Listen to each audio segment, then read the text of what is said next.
All right, thank you so very much for staying with us. Now, the oil and gas industry was yesterday thrown into a bit of confusion as the chief executives of the Nigerian Upstream Petroleum Regulatory Commission, Engineer Gbenga Komolafe, and his downstream counterpart at the Nigerian Midstream and Downstream Petroleum Regulatory Authority, NMDPRA, Engineer Farouk Ahmed, resigned from their offices. The two agencies, NUPRC and NMDPRA, have a statutory responsibility of ensuring compliance with petroleum laws, regulations and guidelines in the upstream and downstream respectively. Engineer Komolafe and Engineer Ahmed were appointed CEOs of NUPRC and NMDPRA in September 2021 by former President Muhammadu Buhari following the enactment of the Petroleum Industry Act. The two served in these positions and reported directly to President Bola Tinubu, who doubles as the petroleum minister, until their resignations yesterday.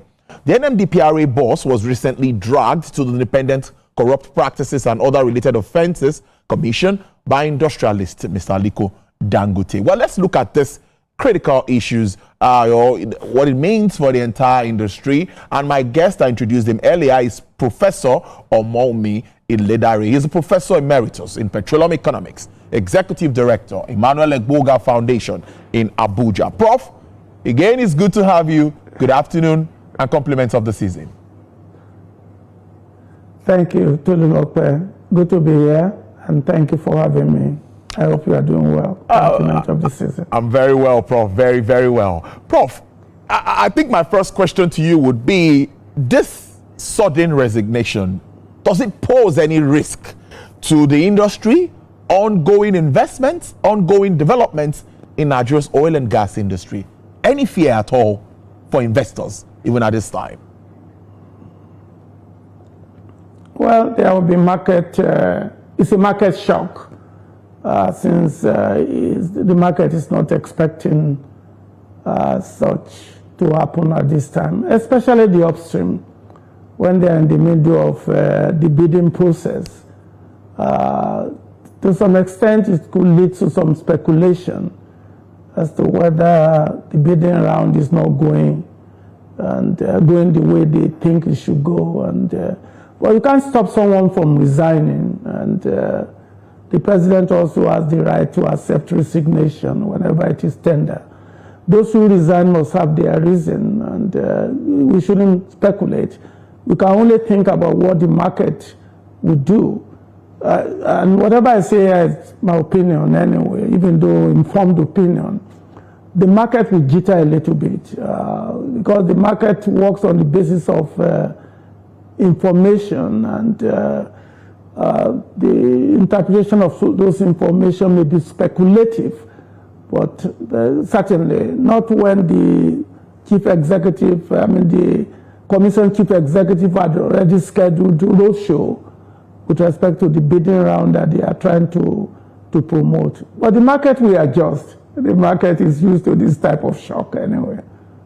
Another concern. So shocking. It's very shocking news. Another concern, Prof, is how this affects our PIA, our dearly beloved PIA that we cherish so very much. And, we've been having some issues, at times labeled as selective implementation of some parts of the law. How worried, Prof? Because I know you're always reacting to issues that has to do with implementation of this act. Oh, certainly, and I would not be living to my name if I think the current government is implementing the PIA the way it's supposed to be implemented. Yes, and I will use certain word, even though carefully and quoted. Nobody can doubt the president of wanting to do the right thing. But it seems to me how to do the right thing continue to compound him. He wants to do the right thing, but the process of doing it continues to be questionable, in my opinion. And I have my right to have my opinion. And that takes me to the next question, which is related to PIA. The effectiveness in the implementation of the PIA is doing the right thing. That's effectiveness. And anytime you don't do the right thing, you are not effective when it comes to the PIA. Now, doing things right is efficiency. And the two of them are different. And when you judge the PIA within these two parts of four quad, we have a long way to go. What you see with Dangote's advantage is doing things right. He understands the oligopoly market. Other participants do not. You do not have a perfect market in Nigeria. You have an oligopoly market with 3 participants dominating the market. Unfortunately, they are not as efficient as Dangote in terms of cost advantage, in terms of leveraging on stability of foreign exchange, and in terms of doing the right thing. So instead for them to look inward, they're trying to depend on the government, and that is causing what I call not doing things right. It's not that they don't know how to do the right thing. They're doing it correctly, continue to evade this government, in my opinion. Now, how do we balance competing interests in Nigeria's downstream industry? It's not difficult. And I hope that the new guy that is appointed will understand the game. He is a soccer referee, and he has 3 dominant participants in the downstream market: the wholesale market and the retail market. And efficiency will be the driver of survival. He must not regulate pricing. He must regulate behavior. A referee regulates behavior, not the game. And that's what you see happen between the Petroleum Commission, the Petroleum Authority and Dangote. Dangote has a perception that instead for the regulator to regulate behavior in the market, they are trying to regulate the market. And that is complete opposition to the PIA. The PIA deregulated the downstream, but that does not take the power to regulate the behavior of participants. And Dangote felt that the regulator is skewing their instrument to promote competition to favor certain participants. So the role is different now. The role is different because you have refinery capacity locally. Import substitution is real, but you must understand the market. And I know the current appointed CEO of the authority very well. In terms of competence, I don't have any doubt. But governance is the key, not resume. He must realize that the governance of the sector is not about resume. It is about understanding the market. Now, Prof, we've seen price shifts in recent times, which I think I've read in one of your write-ups that we shouldn't call it price war anymore. It's the market. It's what is expected in a deregulated market. And this price shifts and all of that. But as of today, the difference is really much. In some stations, it's selling for 740 naira. That's for petrol, PMS, or fuel, whatever you like to call it. And in some stations, I bought at 890 naira at another filling station in the country. So how do we balance this? Or my question really would be, how do we monitor transparency in pricing of petroleum products in a deregulated market? Tony Lokwe, I thought you will give me credit because it is on your station that I predicted that it is possible for the price of petroleum product in Nigeria to be below 800 naira per liter. Yes, you did. Yes. Just go and look at it. The market works. Now, give me permission to explain the type of markets that exist globally in the petroleum downstream. Go ahead, Prof. One is a deal market. It's called perfect competition. That does not exist, ideally, but that is the target. The next one is monopoly, where you have a single seller in the market. In that case, there's absolute barrier to entry. Nobody can enter to participate. The third one is oligopoly, which is high barrier to entry. And the fourth one, and I see Nigerians made a mistake. They equate monopolistic market to monopoly. That's wrong. Monopolistic market is the dominant market in the petroleum downstream globally. But for the emerging economy like Nigeria, what you have is oligopolistic market, which means there will be dominant players, just like the telecommunication, where MTN is the dominant player with Glo. So, and that's what you see is playing up. It's a form of competition in itself. And I just wish people will understand, the theory is not hypothetical. It's a proven laws that govern or emerge from theory. So what you have in Nigeria today with price going up and down is the way oligopolistic market behaves. So we should actually be happy that the market is working in Nigeria. You see, the regulation is not absence of regulation.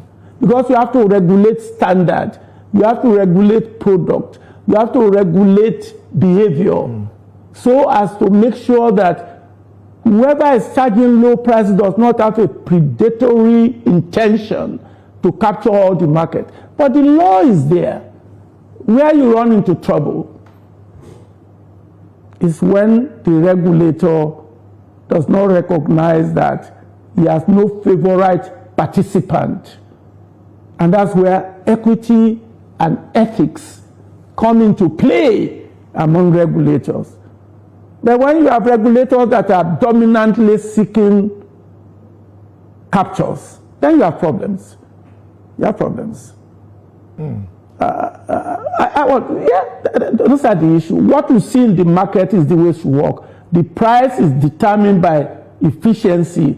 Whichever of the participants in an oligopoly market has a scale efficiency, it becomes price leader.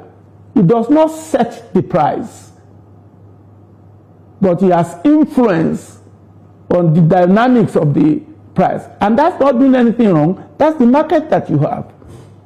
So the role of the government is not to set the price. The role of the government is to avoid inefficiency, effectiveness in the market. And that's where ethics and equity comes in. And it's not a command and control. It's a stick and carrot. Because the license of the oligopoly participants is issued by the government, and they know it. Now, the issue of importation or reducing or stopping importation is something that also comes to my mind. We have a look in-country refineries of 650,000 barrels capacity or production capacity. Now, looking at the figures available, I'm sure you see the figures. Can this refinery meet with our present demand? That's talking about the market demand. Can we totally eliminate importation at this time, practically looking at the market? I like your views around this, Prof. No. That you cannot favor importation against local refinery expansion. No. And nobody stops you from importing television or furnitures. Don't you have furniture makers in Nigeria? We do. I don't just know why people think one behavior in other sector should not be applied to other sector. The same thing with rice. What you do as an economy is to look at how to expand your economy in such a way that the society's welfare is optimized. And I'm not sure Dangote is asking you to not issue import license. They don't issue import license discriminatively. Don't use one instrument to promote competition against domestic players. And that's the issue. And that's why you see all over the world, you see what Trump is doing with the concept of tariff. It's not to punish. It's to make sure that there's fair competition. And the government cannot control what comes out of Nigeria from the refiners there.